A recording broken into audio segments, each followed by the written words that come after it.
Olá, gente, sejam bem-vindos ao Estadão Mídia e Marketing, um podcast que é dedicado a conversas com líderes de marcas e também com executivos de grandes empresas para falar sobre negócios, tendências e também inovação. Eu sou a Rita Lizauskas, aqui do meu lado, o meu companheiro Igor Ribeiro, editor de mídia e marketing do Estadão, e juntos a gente vai guiar esse bate-papo. Nessa temporada, você vai reparar aí na nossa playlist, nós estamos conversando com mulheres, e somente mulheres, que estão transformando o mercado e influenciando o presente e também o futuro da comunicação e do marketing. A gente estreou no dia 8 de março, Dia Internacional da Mulher, e são elas que estarão com a gente, então, em todos os episódios, né, Igor? Isso aí, Rita. E hoje a gente está aqui com a Ana Peretti. Oi, Ana, obrigado por aceitar o convite. Muito obrigada, estou super feliz com essa conversa hoje. Que legal. A Ana Peretti, apresentando ela para vocês, ela é vice-presidente de marketing e sustentabilidade da Electrolux para a América Latina. Ela está na empresa desde 2022 e antes passou pela alta liderança de marketing de empresas como Banqi e Sony, onde ficou por muitos anos, desde a gerência até a diretoria de marketing e negócios. Formada em administração pelo Mackenzie, em Digital Business Leadership pela Columbia Business School e em Customer Focused Innovation pela Stanford Graduate School of Business. Bora conversar sobre isso e mais um pouquinho, Ana? Ótimo, vamos lá. Vamos lá? Seja bem-vinda. Ô, Ana, a Electrolux, obviamente, não é uma empresa nova no Brasil, né? As pessoas já têm essa marca como escolha quando pensam em linha branca, mas de alguns anos para cá, vocês têm brigado ali na liderança, né? Como é que se deu esse processo de consolidação? Legal. Bom, a Electrolux ela é uma marca centenária, né? Uma marca sueca centenária. E no Brasil, a gente completa 100 anos no próximo ano, em 2026. Num momento, né, da empresa e da marca muito interessante, onde a gente é a empresa líder em vendas, a gente é a marca mais lembrada da categoria, né? Então tem uma associação muito grande de qualidade, de confiabilidade, uma marca que traz um status também para o consumidor brasileiro. E esse processo todo é um processo, obviamente, de construção de longo prazo. Não foi uma campanha, né, que nos trouxe onde a gente está até aqui, né? Mas foi um processo de construção que veio lá desde os últimos, eu diria, um trabalho grande dos últimos 10 anos, se você pensar em toda a parte de construção, de desenvolvimento de portfólio. Mas o investimento de marca mesmo começou a partir de 2020, né? Até a pandemia, a Electrolux cresceu muito em desenvolver produto, fazer uma boa distribuição e uma atuação muito forte no ponto de venda. Aí veio a pandemia e as lojas fecharam, né? Então, a gente não tinha mais esse local, né, da loja física, que era o momento da conversão para a marca. E a gente começou realmente a investir para essa construção da marca. Então, foi ali que a gente começou a estabelecer o posicionamento da marca aqui no Brasil, que é a Sua Casa Bem Vivida, né? E com isso veio todo um plano muito robusto, um plano de mídia, trazendo produtos, atuação nas redes sociais, uma série de frentes aí que a gente vai conversar sobre, que trouxeram a gente a essa liderança que a gente está hoje. Até porque na pandemia a gente ficou em casa e as pessoas começaram a olhar para casa com outros olhos, né? Exatamente. Querendo mais conforto, querendo praticidade, né? A gente inclusive houve que as pessoas reformaram as casas mesmo com a pandemia, né? Porque a gente olhou para aquele lugar como um lugar de onde a gente não podia sair, né? Exatamente. O conceito da casa bem vivida, ele até foi construído a partir deste novo olhar, né, dos consumidores para suas casas. A casa virou escritório, virou academia, né? Além de ser o local de convívio familiar, virou a escola. E muita gente realmente começou a renovar a casa, muita gente começou a cozinhar mais em casa. Então, os eletrodomésticos também tiveram um papel bastante importante aí. Então, foi a partir daí que a gente construiu, e a Electrolux, por a gente ter um portfólio tão completo de produtos, desde os produtos grandes como a geladeira, a máquina de lavar, o fogão, mas a gente também tem os portáteis, né? A cafeteira, a torradeira, a air fryer, que teve um papel bastante importante também nesses últimos anos, né? Um liquidificador, e a gente tem toda uma linha de acessórios. Então, assim, a gente é a marca que realmente consegue tornar essa nossa dinâmica e a rotina da casa mais bem vivida, diminuindo um pouco esse tempo que as pessoas despendem com a rotina diária para que elas possam passar mais tempo aí com as pessoas que elas amam.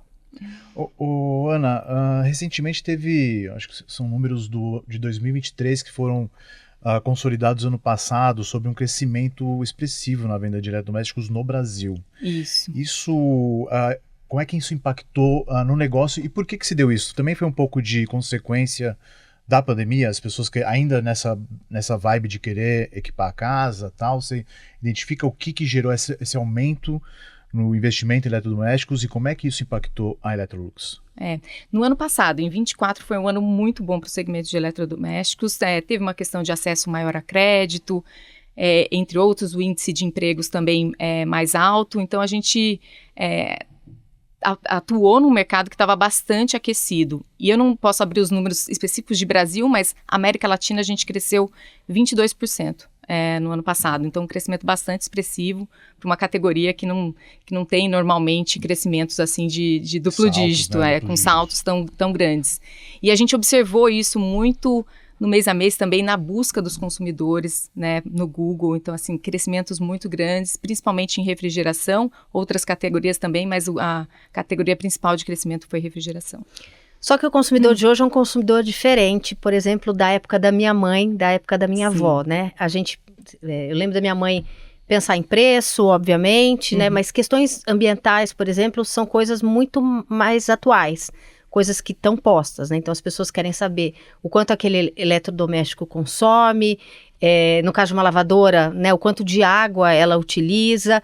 Como é que vocês fizeram para rever produtos que são tão tradicionais como geladeira, fogão, lava-louças, nesse novo contexto de exigência maior desse consumidor? Sim, a questão da preocupação com a sustentabilidade foi algo que também, nesse momento do reposicionamento da marca em 2020, a gente fez uma pesquisa que foi global, mas a gente entrevistou muitos brasileiros aqui também, né, dentro desse contexto, onde a grande preocupação do jovem realmente está no futuro, está com a questão climática. E nós, como empresa de eletrodomésticos, a gente tem uma participação bastante importante, que de um lado, né, a gente consegue atuar diretamente nas nossas fábricas, né, fazendo com que as nossas fábricas sejam zero aterro, que a gente diminua a emissão de CO2, que a gente utilize material reciclado, mas tem também um outro papel muito importante, que é o uso do eletrodoméstico dentro de casa. Então, dentro da Electrolux, a gente tem uma estratégia de sustentabilidade bastante transversal, que ela vai nas operações das fábricas, ela toca um segundo pilar, que é desenvolver produtos e inovações que permitam, né, um uso mais sustentável dos eletrodomésticos, e aí a gente traz muito produtos cada vez mais eficientes em termos de consumo de energia, consumo de água, consumo de gás.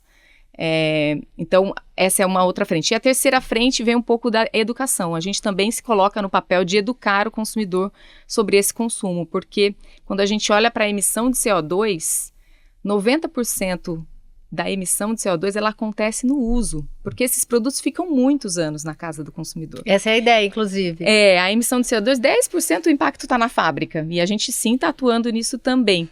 Mas a gente tem esse papel educacional de fazer com que o consumidor realmente, se a gente colocou um botão ali na geladeira de férias, quando ele sair de férias, ele precisa apertar, porque como o refrigerador vai ser menos utilizado, as pessoas não vão estar abrindo a porta e tudo mais, o consumo de energia baixa.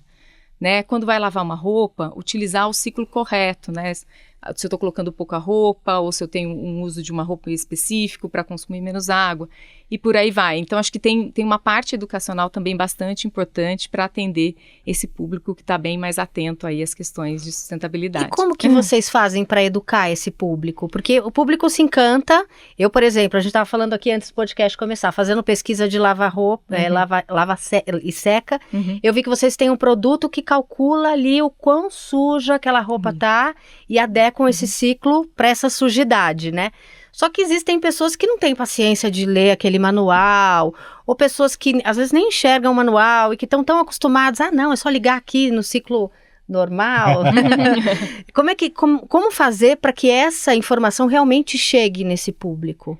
A maioria das nossas campanhas, elas tocam nessas inovações que são sustentáveis. Então, uma das últimas campanhas que a gente teve de geladeira, a gente mostrava, né, as crianças fazendo perguntas para os adultos, né? Você abre a geladeira e fica pensando, falando né? sobre desperdício. Falando sobre o Essa campanha desperdício. ótima. É uma campanha chamada Perguntinhas. Na última campanha também de Multidor, a gente falou, uma criança também falando com o pai está querendo pedir comida, sendo que tem um peixe que ainda está fresquinho lá na geladeira, porque isso é sustentabilidade também, né? A sustentabilidade, ela está tanto em consumir menos recurso natural, mas também aproveitar, né, aquele que a gente tem. Na nossa campanha de fogões, a gente também é o menininho conversando com a mãe. Tá vendo? Sempre botar a criança, porque são eles que fazem as perguntas de sustentabilidade para os pais e deixam a gente nessa situação de, né? Exato. Eles representam o futuro, né? Então, na campanha de fornos também, a mãe tá indo na padaria comprar o pão e o menininho chama a atenção. Aquele forno ali não tem a função a vapor para regenerar, né, a comida, o pão, né, o que seja. Então, a gente fala muito sobre isso nas campanhas, a gente cria muito conteúdo também para as redes sociais, temos parcerias com muitos influenciadores também, muitos influenciadores nas diferentes frentes que também nos ajudam a traduzir essa mensagem para as diferentes audiências. Uma coisa que minha esposa fez que eu achei sensacional e que talvez tenha alguma adaptação para o mundo mais tecnológico moderno foi que ela enquadrou um quadro legenda das etiquetas, sabe? Aqueles símbolos das etiquetas. Para ser uma consulta fácil. Exato, e ficava ali do lado da lavanderia. Aqui é o lavagem a seco, aqui não sei. Olha, boa ideia. Isso é ótimo. Ô, Ana, você comentou que esse posicionamento muito pegado em sustentabilidade partiu de pesquisa, né? Conversando com consumidores, com pessoas no mundo, né? E com um recorte brasileiro específico. Aqui era uma das minhas curiosidades. É tão forte se vocês, assim, a gente vê no discurso, na prática, nas fábricas, na operação, na distribuição, etc. É uma diretriz global? O Brasil, ele meio que assume um papel próprio nessa condução? Como é que é isso? A sustentabilidade é uma estratégia global, né? Então, assim, o propósito da Electrolux é transformar a vida para o melhor.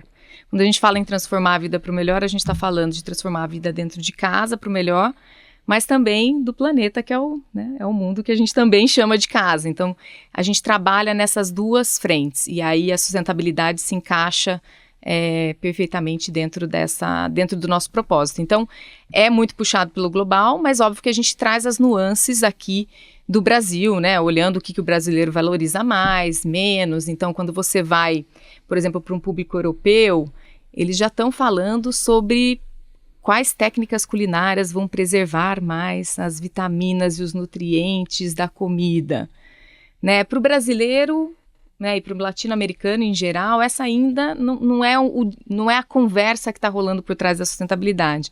A sustentabilidade que as pessoas falam muito é o quanto que vai consumir menos energia, água e gás, de novo, porque é o que vai impactar no bolso. Então, assim, apesar de ser uma estratégia global, a gente traz sempre uma nuance e um olhar local.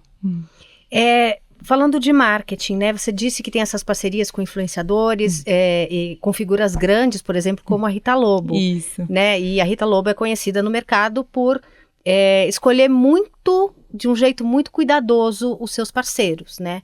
Você não vê a Rita Lobo falando de ultraprocessados, por exemplo, né? Inclusive, ela tem uma linha Electrolux, né? Isso. A Air Fryer dela foi testada aqui pelo Estadão Recomenda e ganhou o prêmio de melhor. Como é que vocês fazem no marketing para escolher quem é esse parceiro que fala com o público e que leva a mensagem de um jeito que vocês acreditam que deva ser o jeito que tem que chegar lá na ponta? Sim. A gente tem diferentes níveis de parceria com influenciadores. Então, a Rita Lobo, por exemplo, a gente nem considera ela uma influenciadora. Para a gente, ela é uma embaixadora da marca. Sim. Até porque a gente tem uma linha assinada por ela, né? Então, com ela é impressionante. Quando a gente conversa, a sinergia entre Rita Lobo e a Electrolux é muito forte. Porque, no fim, o grande propósito dela é falar sobre a comida de verdade. É ensinar as pessoas a comerem bem. E dentro da Electrolux, pelo nosso pilar de sustentabilidade, a gente também desenvolve tecnologias para que as pessoas cozinhem mais, né? Para que as pessoas comam as comidas de verdade, menos o produto lá congelado. Então, a gente sempre traz tecnologias para que as pessoas possam facilitar esse preparo da comida no dia a dia. Então, a gente vai olhando os pilares da nossa marca, né? Então, a sustentabilidade é um deles, a nossa marca também, a gente tem um olhar muito humano, né, que vem até da própria cultura sueca, mas a gente coloca realmente o consumidor em primeiro lugar e a gente trabalha para desenvolver produtos que resolvam problemas reais. E aí é sair do PowerPoint e ir para a realidade mesmo. E a gente vê que, no caso da Rita também, ela tem esse papel muito de transformar a vida das pessoas. A gente tem outros pilares de cuidado, né, de estabelecer relações de longo prazo. Então, quando a gente escolhe um influenciador, um embaixador da marca, a gente vai estar sempre olhando se ele está alinhado a esses pilares de marca.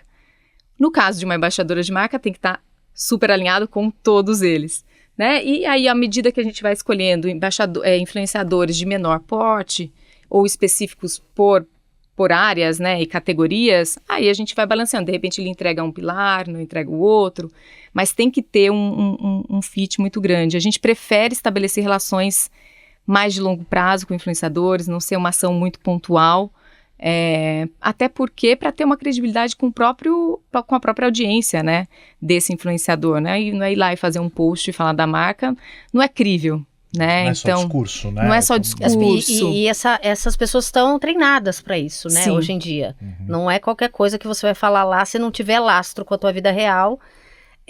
Eles descobrem e aí tem todo um peso que pode causar para a marca, no caso, né? Exatamente, pode vir de uma forma negativa, né? Então, e com a Rita, acho que tem, como a gente tem uma linha especial com ela testa muito os nossos produtos, o que é muito legal. Então, assim, a gente envia os produtos antes de lançar, ela tem toda uma equipe também lá de teste de cozinha, eles passam um feedback, então tem um processo de retroalimentação também de desenvolvimento de produto. Queria entender, tangibilizar um pouco como é que se dá essa parceria. Então, isso que você falou, ela inclusive testa os produtos. Isso. Cita alguma coisa que torna efetivamente mais prático a cozinha, alguma coisa que se faz ali em casa que vem desse estudo que vocês fizeram com ela, por exemplo. Ela, por exemplo, ela tem muita informação, as pessoas fazem muita pergunta para ela nas redes sociais, então, às vezes eles perguntam, que tipo de receita que as pessoas estão mais procurando, às vezes a gente pode colocar uma função, seja no micro-ondas, por exemplo, ou no air fryer, de uma receita que está em trending. Que está em trend, exato, com ela, então essa é uma das coisas, às vezes ela pode dar um feedback no tamanho, quando é um air fryer, o tamanho do cesto, ou a forma de manusear as funcionalidades no painel. Então, tem uma série de coisas e principalmente quando a gente vai trazer alguma tecnologia, né, principalmente alguma técnica culinária diferente para o brasileiro, a gente também testa com ela, né, um sous vide, uma coisa que não é tão comum na nossa culinária no dia a dia, a gente testa com ela para ver primeiro, né, já que ela tem esse pulso muito grande, né, da gastronomia, do que as pessoas estão falando no dia a dia. Falando de air fryer, queria só fazer uma pergunta que não está aqui no nosso roteiro, mas eu estava conversando com um amigo que é chefe de cozinha há alguns dias e eu perguntei para ele, essa coisa da air fryer veio para ficar mesmo? Não é, porque a gente já viu vários eletrodomésticos, máquina de pão, aquela máquina de fazer suco que eu adorava, mas ela tinha 500 mil negocinhos para você lavar, e aí as pessoas acabam, né... Vem aquela trending, né? As pessoas compram e depois encostam. Deixa um pouco de lado. A air fryer, eu perguntei pra ele, parece que veio e que tá se estabelecendo na cultura mesmo, né? Muito. A gente tem um estudo que a gente fez de penetração, né? Acho que o anterior tinha sido 2019, depois a gente rodou em 2022 ou 2023. O crescimento da penetração de air fryer dentro dos lares brasileiros é muito grande. E quando a gente olha as pesquisas para frente, né? A gente está vendo também que o consumidor, principalmente o público jovem, quando ele está mudando e montando a sua primeira casa, muitas vezes ele muda tendo uma air fryer, um cooktop e uma geladeira, né? A air fryer ela cumpre um papel, pelo menos inicial, nesse momento que você saiu de casa, combinado a um cooktop, de ser a forma de preparar. Não necessariamente o público jovem tem um forno logo nessa primeira etapa. Que talvez ele não cozinhe tanto nos primeiros tempos, trabalha muito, vai para a faculdade, quer fazer uma refeição rápida. Isso. É o novo micro-ondas, né? Antes era o micro-ondas que tinha esse papel de facilitar. Mas é interessante que o micro-ondas não perdeu o seu espaço. A gente também fez um estudo bastante interessante com a geração Z. A geração Z é uma geração que quer ficar adulta logo, né? Então... Quer que tudo aconteça muito rápido na vida. Muito rápido na vida, inclusive sair de casa. Então, eles têm um papel muito grande na influência da compra dos eletrodomésticos, principalmente nesses portáteis, que são produtos que eles podem depois levar consigo, né? Eles começam montando a sua casa, transformando o seu próprio quarto no seu reino particular. Então, já coloca ali um frigobar para ter suas próprias coisas. Tem a air fryer e o micro-ondas. Então, assim, frigobar, air fryer e micro-ondas são os 3 principais produtos preferidos dessa geração. E aí, air fryer e micro-ondas, porque eles vão ou aquecer ou preparar uma comida num horário que normalmente já é diferente da rotina da casa, por causa dos horários de estudo, eventualmente estão trabalhando. Então, você vê que eu acho que realmente veio para ficar. Tem muita casa aí sendo formada com air fryer sendo prioridade na cozinha. E grupos de rede social de air fryer. Você não tá em nenhum, não, Igor? Eu adoro air fryer, não tô em nenhum grupo. Nossa, tem vários, né? Tem vários, mas tem discussões assim elaboradíssimas nesses grupos de air fryer. Olha só. E é um produto que ele permite, assim, acho que também essa geração jovem, eles querem ter uma certa autenticidade, então eles ficam hackeando as receitas, né? Criando coisas. Isso gera conversa para eles na rede social também. Verdade. Então acaba sendo um gadget ali, né? Um produto que vai além até do próprio objetivo de preparar a comida, mas também de gerar essa conversa. As pessoas brigam em grupos de air fryer. Sim, apaixonado assim. Do tipo, o uso é esse, não é aquele, sabe assim? Entendi. E a gente só percebe que só tem briga quando o negócio tá consolidado, né? Verdade. Né? Tem que usar o cesto assim, não pode proteger que nem a futebol, todo mundo ficou especialista em air fryer, né? Todo mundo virou técnico de futebol. Exatamente. Eu adoro tanto minha air fryer que eu comprei, agora eu compro acessórios para air fryer. Tá vendo? Isso. E daí agora eu tenho um negocinho que protege da sujeira, assim, tipo um papel manteiga, então, ótimo aquilo, eu faço tudo. Mas tem gente a favor e contra no grupo. Então, se você entrar no grupo da air fryer, vai com calma aí nesse tema, dá uma analisada ali. Não senta na janelinha, né? Entendi. Mas olha, na Electrolux a gente tem vários desses acessórios para air fryer. Olha aí, ó. A gente tem esse protetor, a gente tem forminha, tem uma série de acessórios aí para melhorar a experiência também de Se não me engano, tem até um reality que propõe aos chefes que cozinhem só com air fryer. É verdade, é verdade. Eu só sempre fico com uma informação pendente pro próximo episódio, preciso pesquisar essa depois. Não, você sabe qual que é, não? Eu já sei. Eu sei. De fora. Eu sei. De fora. É de fora. Você tá com a informação completa, existe mesmo. Existe, né? Tá certo. Ana, vamos falar um pouco, né? A gente tem falado basicamente sobre as coisas da casa, né? Então, e foi o que se baseou é o núcleo da comunicação, da estratégia de comunicação da Electrolux, que ganhou um F Awards ano passado, né? F Awards é um prêmio. É um prêmio que mede a eficiência das campanhas, né? O quanto que ela impacta no negócio de fato. Então, eu queria que você comentasse um pouco como é que foi, como é que é um prêmio de longevidade da campanha que vocês ganharam, né? No F Awards. Me conta um pouco disso e por que a comunicação do A Casa Bem Vivida teve esse reconhecimento. Legal. Bom, então foi o prêmio realmente de eficiência de longo prazo que a gente ganhou. Ganhamos o prata, né? No segundo lugar. O que ele reflete, né? O quanto que a gente conseguiu ser consistente durante esse período de 3 anos na construção da marca e em crescer os KPIs da marca, seja em conhecimento, em preferência, em consideração.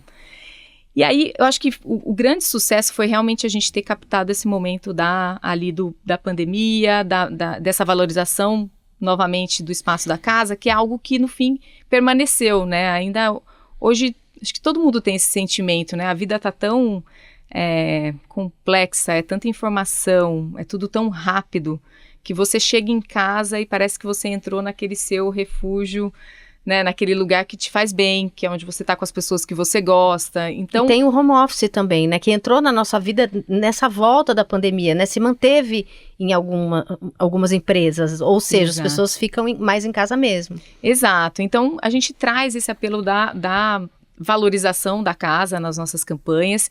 E aí a gente veio de maneira muito consistente, sabe, com grandes campanhas, pelo menos 4 vezes pelo ano. Estratégia de always-on com influenciador no digital muito forte também, além de toda a presença em ponto de venda, junto com os varejistas também, que a gente tem um relacionamento muito forte, né? E aí, nos últimos 2 anos, acho que vale mencionar o Big Brother, que eu acho que ele teve também um papel bastante importante. Para a gente foi um movimento diferente dentro da companhia, né, de entrar num patrocínio de um programa que tem uma expressividade bastante grande, mas que combinou muito por ser o território da casa, né? No fim, tudo que acontece ali é um reality show, é um programa de entretenimento, mas ele passa dentro da casa, que é o nosso grande território. E aí a gente consegue impactar aí, no último ano a gente teve um alcance de quase 130 milhões de pessoas. A gente foi trending topic no X mais de 8 vezes. O ex-Twitter. É sempre difícil, né, falar. E a gente aumentou muito o nosso nível de engajamento com os consumidores nas redes sociais. E aí, quando eu falo engajamento, é as pessoas realmente comentando e trazendo histórias com a marca. Foi muito legal que acho que até internamente dentro da Electrolux cresceu aquele senso de pertencimento e de orgulho da marca, porque espontaneamente as pessoas começaram a trazer a história, desde que é a marca que era que a minha avó tinha, que a minha mãe teve e agora eu tenho, até de muitos jovens falando de um primeiro contato com a marca. Teve um caso muito interessante de uma consumidora que ela postou lá no X que ela estava apaixonada pela cafeteira dela, Electrolux. Porque ela tinha comprado a cafeteira e viu que tinha uma função de agendar o preparo do café. Então ela foi dormir e deixou agendado o café para ser preparado às 7 da manhã. Então ela falou assim, eu tô apaixonada porque eu acordei hoje com um cheirinho de café dentro de casa. Né? E essas e outras histórias, né, com a marca vieram muito forte. E eu acho que isso reflete um pouco de como em todos esses anos a gente vem construindo essa conexão, que é uma conexão emocional mesmo, né, com o consumidor brasileiro. Você falou do BBB, é um investimento que a Electrolux faz desde quando e o quanto ele se tornou importante para a estratégia da marca? A gente já patrocinou o Big Brother pela primeira vez no ano passado. Na verdade, no ano passado a gente nem tinha uma cota de patrocínio, a gente era um apoiador, mas a gente tinha dinâmicas todas as semanas dentro da casa. Pra gente foi super importante porque... Os appliances da casa já eram Electrolux no ano passado? O ano passado já eram Electrolux, sim.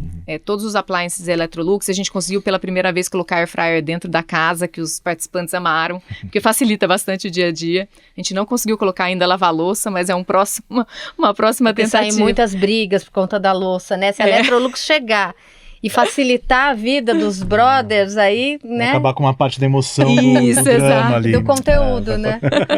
Exatamente. Então, assim, a gente tinha essa participação semanal e ela foi muito importante na nossa estratégia porque, como eu comentei antes, a gente tem um portfólio muito extenso. Só para vocês terem ideia, agora a gente anunciou 70 novos produtos apenas para esse primeiro semestre de 2025. É muita coisa. Então, esse patrocínio do Big Brother, ele permite que a gente fale de tudo, que a gente mostre essa casa bem vivida, completa com produtos Electrolux. Que é difícil você fazer isso numa campanha de 30 segundos, né? É difícil você fazer isso em outros formatos que você tem menos tempo, né? E você precisa ser um pouco mais direto na mensagem. Mas ali, com essas ações semanais, a gente conseguiu construir, né? Cada semana a gente falava de uma categoria diferente, as histórias iam se complementando. E nesse ano a gente está indo nessa mesma linha, a gente está com a cota Brother, que é uma cota diferente, então a gente não tem atuação semanal, mas a gente tem 4 grandes ativações aí durante o programa, onde a gente também mostra aí essa linha completa da Electrolux. Tem um clipe de uma campanha do Big Brother com a Electrolux, da Electrolux com o Big Brother, falando melhor, que é com narração de alguém bem conhecido do programa. Vamos ver se vocês descobrem de quem que é a voz. Essa casa não é uma casa qualquer. Aqui tem que viver tudo. Entrou por essa porta, virou seu lar. Uma casa bem vivida. Nessa casa, a comida ganha outro sabor. A roupa suja um novo significado. A toalha jogada na cama se divide com outras. As conversas ao redor da mesa mudam planos. Numa hora você vive seu reino particular, na outra você tá no quarto coletivo. Quem vai se conectar de verdade, mergulhar no amor, construir memórias? Entrou nessa casa é para viver o conforto de não sair. E se sair, é para fazer história. Então vem viver tudo aqui dentro. O Brasil tá vendo, você tá vivendo. Electrolux, sua casa bem vivida. Pedro Bial narrando. Ficou incrível, né? Acho que essa edição desse ano é uma edição de aniversário, então a gente quis trazer o Bial, né, que teve um papel tão importante no programa por tantos anos, e contar um pouco de qual que é o papel, né, do nosso eletrodoméstico. A gente entende que a nossa casa, a sua, a minha, não é uma casa perfeita. Né? Assim como a casa que acontece ali dentro do BBB. Ela vai ter altos e baixos, vão ter coisas boas acontecendo, coisas ruins, mas é isso que constrói, no fim, a nossa história. Né? Então, foi um pouco disso que a gente quis falar. DPZ, né? DPZ com a DPZ. Me conta um pouco da parceria de vocês com as agências, como é que flui isso, como funciona, me fala um pouco disso. Legal, a gente tem uma parceria com a DPZ já de alguns anos, 5 anos, e a gente trabalha com algumas outras agências também, pensando em toda a comunicação de Electrolux. Então, a DPZ é a nossa agência de marca principal, que cuida das nossas, que a gente chama de premium brands, que daí, no caso aqui da América Latina, é Electrolux. E a gente tem a Live, que é a nossa agência de social media, de influenciadores, e ela também faz todo o nosso trabalho do que a gente chama de local brands, que daqui no Brasil a gente tem Continental, e olhando para a América Latina, a gente tem Gafa na Argentina, tem Madensa no Chile, e por aí vai, a gente tem outras marcas. E a Impress, que é a nossa agência de PR. Então, assim, é um trabalho extremamente integrado, e a gente se provoca muito no dia a dia, porque hoje não tem como falar, essa é a comunicação que vai sair no offline, essa é a comunicação que vai sair no online, é isso que vai para o ponto de venda ou isso que vai para a imprensa. Tem que estar tudo muito conectado. Então, é um trabalho bastante intenso aí, que meu time e as agências têm no dia a dia de fazer os planos se amarrarem e sair tudo combinado. Usando esse sistema que vocês têm de fornecedores, de equipes, de agências, vocês comunicaram recentemente que vocês estão junto com a Dexco, Casa Dexco, certo? Que também é uma outra linha de investimento de comunicação e marketing da Electrolux relacionada a arquitetos, decoradores, designers de interiores, e daqui a pouco vocês também vão estar com a Casa Cor. Isso. Então comenta um pouquinho pra gente também quão importante que é estar nessa rede, né, dessas pessoas que ajudam muitas vezes os consumidores, como a Rita.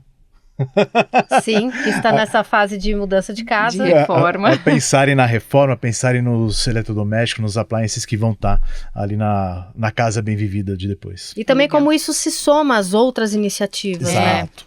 né? Assim, o consumidor, ele tem alguns gatilhos para a compra do eletrodoméstico, né? Pode ser porque eventualmente quebrou e ele precisa trocar. Pode ser porque ele quer realmente fazer um upgrade e o produto já tem o produto há algum tempo, mas tem a questão dessa reforma ou de uma mudança de etapa de vida, né? Vai casar, né? Ou tô indo para um apartamento maior, vou ter um filho e tudo mais. E quando a gente olha essas diferentes jornadas, né? Porque a jornada de compra é muito diferente dependendo do momento que você tá. Nessa jornada de compra mais programada, o arquiteto tem um papel muito importante na influência da compra. Aproximadamente 70% das pessoas que fazem uma compra programada e que tem uma reforma envolvida, ela acaba sendo influenciada pela decisão do arquiteto.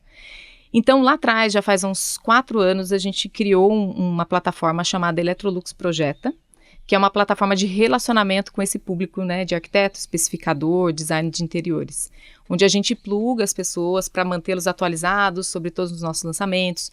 A gente fornece uma série de arquivos que eles precisam para facilitar na hora de especificar um projeto, porque para o arquiteto o trabalho de especificação é bem minucioso e não pode dar nada errado, porque Senão Ele a marcenaria pega o desenho depois... vetorizado, por exemplo, de um eletrodoméstico para aplicar ali na planta. Isso, é um formato BIM que eles utilizam normalmente no software lá no CAD, que eles usam para fazer o projeto.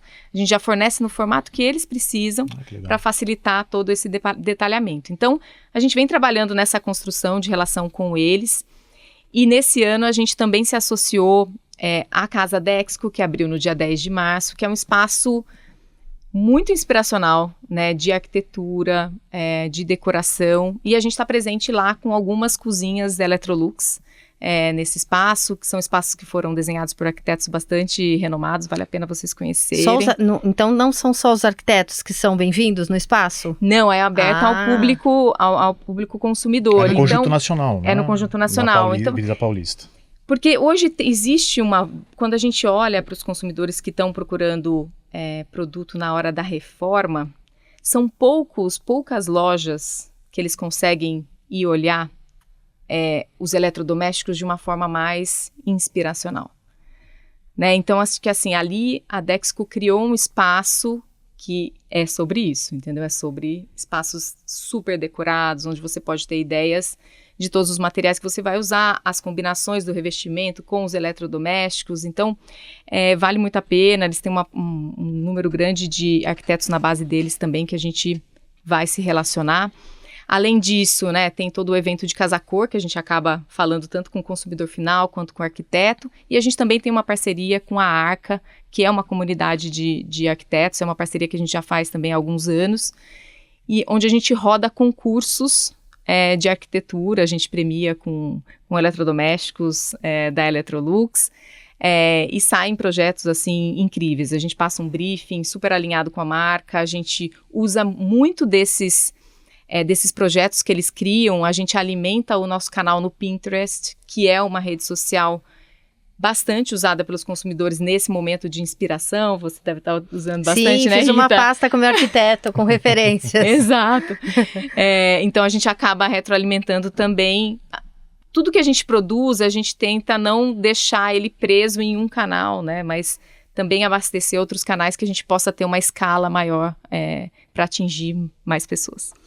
Queria falar um pouquinho da tua carreira, né? A gente está dedicando essa temporada a mulheres que estão fazendo diferença no mercado. Antes de você chegar à Electrolux, você passou por uma fintech, você passou pela Sony.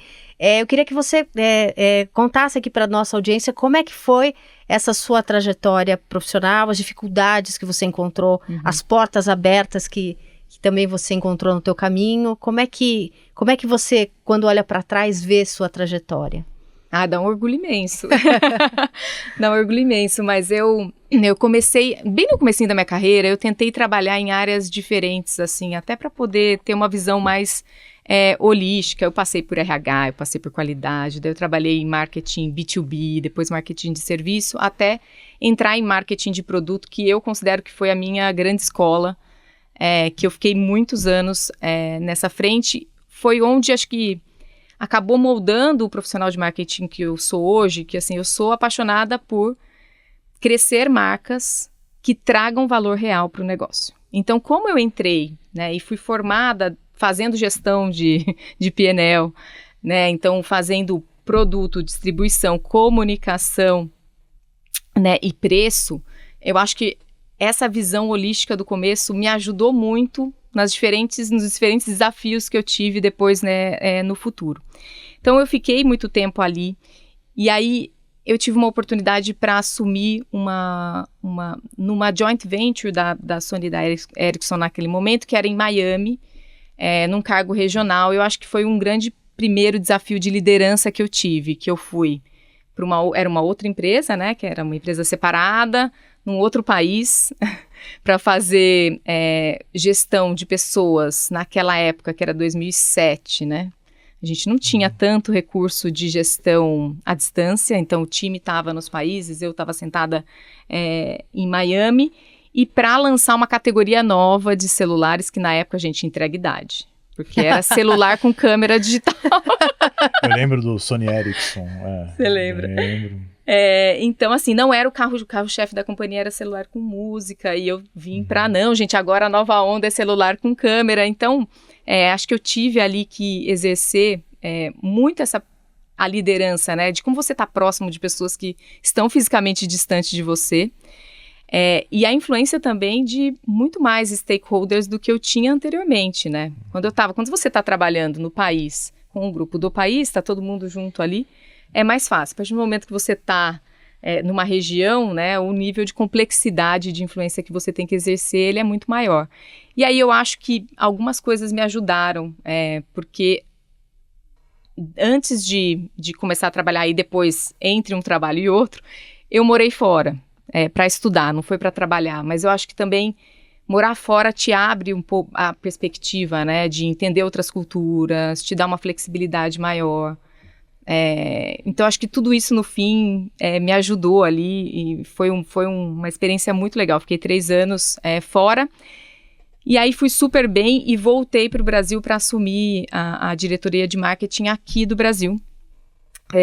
E aí foi um desafio também, de novo, de liderança, porque no fim eu acabei tendo que liderar pessoas que eu era par. Né? Então acho que esse é um desafio muito comum, né, de liderança, quando você cresce e as pessoas que estão ao seu lado, que provavelmente estavam disputando aquela posição também, não foram. Né? Então tem que ter jogo de cintura. Tem que ter jogo de cintura. Eu acho que eu sempre fui aquela pessoa que os amigos chamavam para conversar. Então, eu acabei usando isso muito na minha liderança, assim, de escutar, né, e tentar, na conversa, e chegar nesse lugar comum que é bom para as duas partes.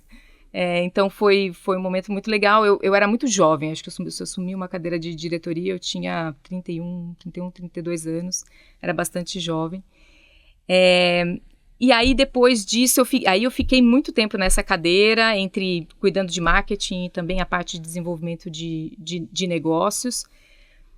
E depois eu falei, eu quero sair do mundo corporativo, estava naquele boom das startups, tinha um mundo novo que eu queria explorar, eu já estava há 16 anos dentro de um mesmo grupo, e eu decidi realmente que eu queria ir para uma startup. E aí foi quando surgiu a oportunidade de ir para uma fintech, que foi uma experiência incrível. É você chegar e falar assim, o que eu faço agora? Porque assim, os modus operandi são muito diferentes. Muitas coisas a serem criadas e desenvolvidas, né? Processos. Muito. E assim, primeiro eu cheguei e falei, bom, beleza, eu não sei nem como funcionam as coisas aqui. E tinha um certo... uma certa insegurança, até sendo bem transparente com vocês, assim, de falar, putz, como é que eu vou agregar num ambiente que eu nunca vivi, né? Mas aí é que eu acho que está o mais rico do processo como um todo, que era, por ser uma startup onde você tem que criar muita coisa que não está estabelecida ainda, né? Trazer alguém de fora que já viveu esse contexto onde as coisas funcionam, existem processos e tudo mais, era fundamental. Então, foi muito legal criar esse ganha-ganha, né? Onde eu aprendi a viver uma cultura, uma metodologia de trabalho ágil muito diferente do que eu estava acostumada. E do outro lado eu agreguei com todo, né, essa estruturação, planejamento mais de longo prazo, não olhar só o curto prazo. Então foi muito, muito interessante mesmo. E, de certa maneira, eu tinha uma certa área ali, que eu tinha uma zona um pouco de conforto, porque era uma fintech investida por um grande varejista, então com quem eu já tinha trabalhado muito próxima. Então foi também uma experiência muito, muito rica. E o fato de ser mulher te abriu portas, te fechou portas, né? Porque a gente sabe que existe ali um momento na carreira de algumas de nós que eles olham e falam, ela vai ser mãe, ela vai sair para a maternidade, então eu não vou promovê-la, não vou deixá-la crescer, né? Como é que ser mulher refletiu, né, nessa sua trajetória profissional? Olha que interessante, eu fui a primeira mulher em marketing nessa grande empresa de eletrônicos que eu trabalhei aí 16 anos. Então, eu fui a primeira mulher a entrar na área de marketing. Que, de um lado, né, tinha um peso. Eu falei, nossa, como assim, né? Mas era um ambiente predominantemente masculino. Mas, para mim, foi uma escola ser a primeira mulher. Porque eu também tive que quebrar ali muitas barreiras que eu acho que me deu uma envergadura depois para eu conseguir me sair bem em muitas outras situações no futuro.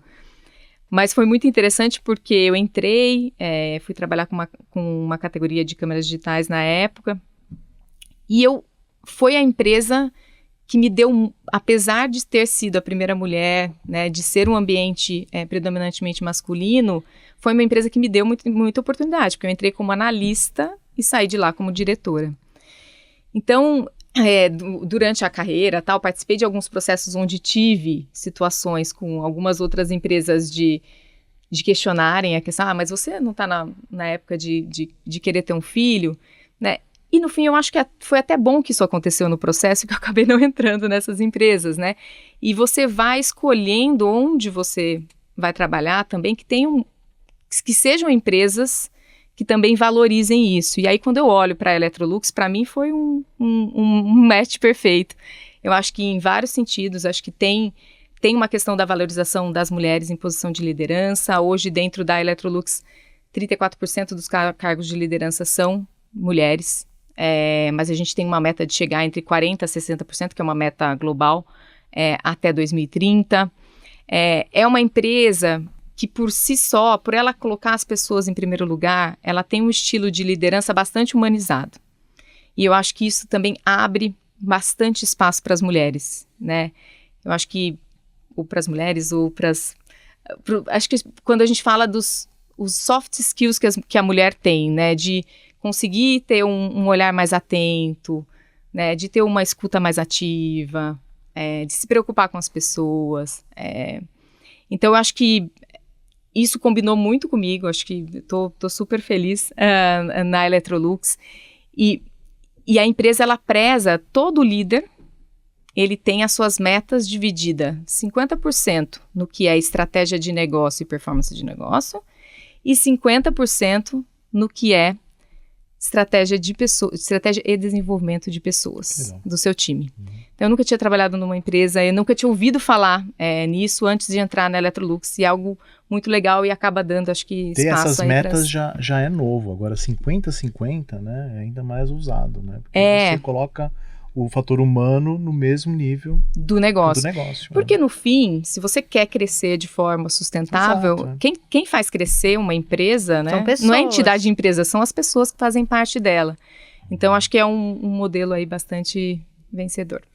Num episódio anterior, eu trouxe um dado incompleto que tem a ver com isso, com essa discussão de diversidade, igualdade e equidade, que era uma pesquisa que me chamava muito a atenção, de que havia mais nos Estados Unidos, uma pesquisa que agora eu fui apurar, eu prometi trazer os dados mais completo num outro episódio, agora eu fui apurar, é uma pesquisa da Standard & Poor's 500 Index, e ela dizia, enfim, era uma pesquisa anual sobre diversos índices de negócio, e também tinha um lado de perfil de gênero, raça, enfim. E a pesquisa, por muitos anos, ela apontava que nos Estados Unidos tinha mais homens CEOs chamados John do que mulheres. Mulheres de qualquer nome. Tinha mais CEOs homens chamados John do que CEOs mulheres. Por muitos anos, é um dado antigo, por muitos anos era assim, e só virou em 2023, que é o último dado que eles têm. Em 2023, finalmente tinha mais mulheres CEOs do que homens CEOs chamados John nos Estados Unidos. E essa pesquisa, ela também traz uma lista, tem outro dado assim que é um pouco assustador, da lista de países com a mais baixa proporção entre mulheres e homens CEOs, o país mais desigual é o Brasil. É o pior país. Ele só é menos, tá no topo. Eu não gosto de falar topo da lista quando é um dado ruim, sabe, que parece que é bom, que sabe, tem porque é lá no final, viés, é lá no final. Então assim, ele é ainda pior que cadê aqui? Japão, México, Arábia Saudita e Rússia. Isso quer dizer que é mais fácil você achar uma mulher CEO nesses países do que no Brasil. É preocupante, né? Isso traz uma questão que é a questão de diversidade, que é de gênero, mas também é de raça, né, diversidade no geral. E a gente tem visto um backlash, né, um discurso contrário à diversidade, né? Que é uma coisa que está vindo dos Estados Unidos, e muitas empresas, principalmente as empresas, essas big techs, têm comprado esse discurso, se aliando ao novo presidente dos Estados Unidos, né? Como é que você vê esse retrocesso? Você acha que isso pode chegar também no Brasil, né? A gente avançou tanto, colhemos tantos frutos das políticas de diversidade. Você acha que isso pode respingar por aqui? Eu acho que tem tantos dados que mostram que as empresas têm mais resultado, né, com a diversidade, e acho que dados muito concretos, né, de melhores resultados com presença maior do gênero feminino, que eu sou uma otimista, como a gente conversou aqui no porque começo. Somos sagitarianas, gente. Eu acho que assim, a gente tem falado muito, tem evoluído, mas o dado que você mostrou aqui só comprova que assim, a gente está longe de chegar ainda na posição ideal, né? Eu acho que cada um de nós aqui tem esse papel de exercer isso no dia a dia e influenciar. Então, acho que no meu papel aqui dentro da Electrolux, a gente tem feito muito isso, de abrir vagas afirmativas, seja de gênero, de raça, entre outras diversidades. Ter certeza que nos processos seletivos a gente coloca os diferentes gêneros no shortlist. Então, tem uma série de iniciativas que a gente está fazendo para garantir. Eu prefiro pensar que não. Eu acho que é uma luta que a gente teve muitas conquistas até agora, que seria muito ruim voltar atrás. E para aquela jovem que sonha com uma carreira executiva, se inspira em você e tal, que recado que você daria para uma pessoa com esse perfil? Que vê você e fala, nossa, eu quero ser que nem a Ana Peretti um dia. Que ela não desista, né, dos sonhos. Acho que tem que correr atrás. Acho que uma das coisas que eu aprendi também durante toda a minha carreira foi deixar as pessoas saberem o que você quer. E eu acho que nós mulheres, às vezes, a gente fala menos, assim, a gente se posiciona menos. Então, sempre nas minhas conversas de carreira com o meu time, eu falo, diga o que você quer e deixe claro para as pessoas que podem influenciar. Porque é a partir daí que vão surgir essas possibilidades. Foi assim comigo. Nesse momento que eu mudei, por exemplo, para Miami, eu tinha conversado com um CEO de uma empresa que foi para essa empresa. Eu falei que eu gostaria de trabalhar fora do Brasil. Então, assim, esse network, fomente esse network, deixe as pessoas saberem o que você quer e jamais saia da sala de reunião sem dar uma opinião. Sabe aquela opinião que está aqui no seu... e que você realmente acredita, né? Não deixa entalado. Não deixa entalado, assim. Eu acho que é uma coisa que dentro da Electrolux a gente tem prezado muito, de criar esse ambiente de segurança para que as pessoas possam inovar, porque senão também, se ninguém puder errar, se ninguém puder falar algo que está um pouco fora do script, a gente como companhia não vai inovar, né? Isso nos ajuda muito a trazer agilidade também na solução dos problemas. É na diversidade que está a inovação, né? Exato. Bom, gente, eu queria agradecer muitíssimo a presença da Ana Peretti, que é vice-presidente de Marketing e Sustentabilidade da Electrolux. Obrigada por ter vindo conversar aqui com a gente no Talks, Ana. Foi um prazer recebê-la. Obrigada, foi um prazer todo meu. Obrigado, Ana. Até mais. Bom, e você que está acompanhando com a gente, semana que vem temos mais uma mulher inspiradora para ter essa conversa aqui com a gente, ok? Obrigada, até a próxima.